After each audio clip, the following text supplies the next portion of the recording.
When I got the first one, I was literally seconds away from stepping onto the plane when a call from unknown blared on my cell phone. It was a ringtone I hadn't heard before, one I was pretty sure hadn't come with the phone. Normally, I wouldn't have stopped to answer it, but I was expecting a call about a job I'd interviewed for the previous week. I took a deep breath in and accepted the call. Hello? Do not get on the plane. A woman's voice, garbled and strange, as if her vocal cords had been shredded and she was trying desperately to choke out speech.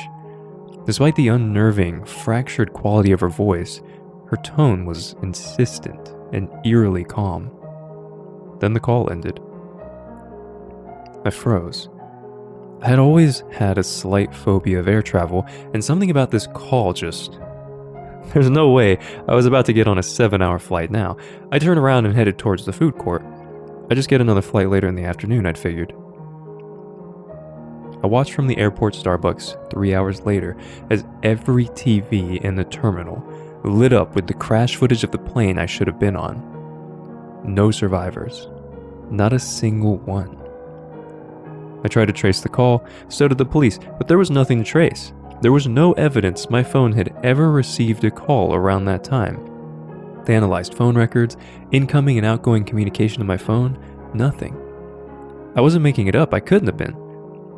That wasn't the only call. Throughout the years, they were few and far between, but always right.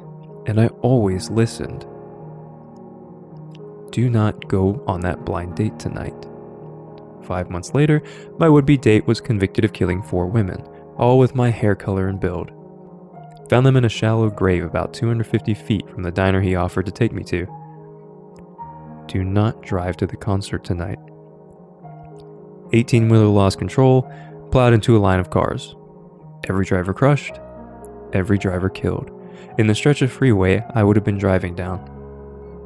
No matter if I got a new phone, if I moved across the country, the calls would still come. I could almost feel the presence of whatever it was, whatever it is, watching over me.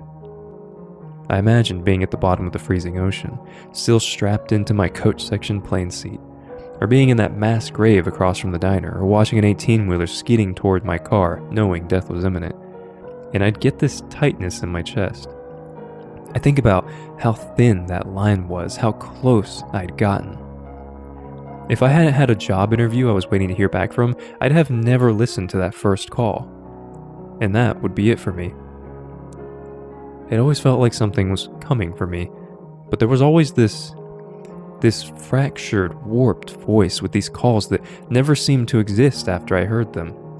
Self-destructing warning signals, rotting away before my eyes. And I was alive. I had a bad feeling about this cruise. I had planned it as a girls' week out with some of my old friends from college, and was looking forward to a week in the tropics in the dead of winter. But part of me could almost sense that the call was coming. Maybe I'd watched Titanic one too many times, but there was a little nagging fear from the start. I hoped it would be fine, but I knew that if something was going to happen, I'd get the call, I would know. Now, a week before I'm set to go on the cruise, after stepping to my apartment after returning from dinner with a friend, I noticed my cell has a message from unknown.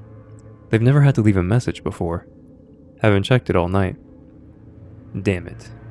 And I really wanted to go on that cruise too. Oh well. Not worth whatever horrific fate awaited me in that cold, dark ocean.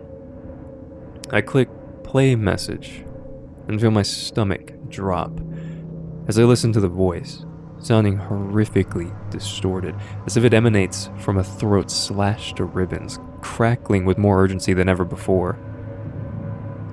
I look around my apartment as the voice on the phone repeats the same phrase over and over again. Do not come home after dinner tonight. Do not come home after dinner tonight. Do not come home after dinner tonight.